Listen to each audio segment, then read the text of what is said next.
આ બાબાના કાવતરાની જાણ મહારાષ્ટ્ર, બિહાર, કર્ણાટક, તમિલનાડુ અને પશ્ચિમ બંગાળ સુધી ફેલાઈ હતી.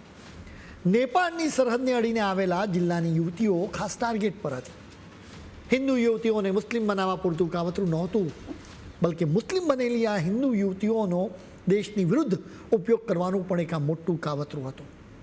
એટલે કે ધર્મ પરિવર્તનથી ખેલ શરૂ થયો અને બાદમાં દેશ વિરોધી કાવતરાઓને પાર પાડવાનો બદ ઇરાદો હતો. સુરક્ષા એજન્સીઓએ ખૂબ જ સમયસર કાવતરું પકડી પાડ્યું છે. છાંગુર બાબા પાકિસ્તાનની કુખ્યાત જાસૂસી એજન્સી ISIની સાથે સંબંધો મજબૂત કરવા માટે કાઠમંડુ પણ ગયો હતો. અહીં પાકિસ્તાની દૂતાવાસમાં ISIના એજન્ટ્સની એક મિટિંગ મળી હતી. છાંગુરે નેપાળમાં એક મુસ્લિમ નેતા દ્વારા પાકિસ્તાનની દૂતાવાસનો સંપર્ક કર્યો.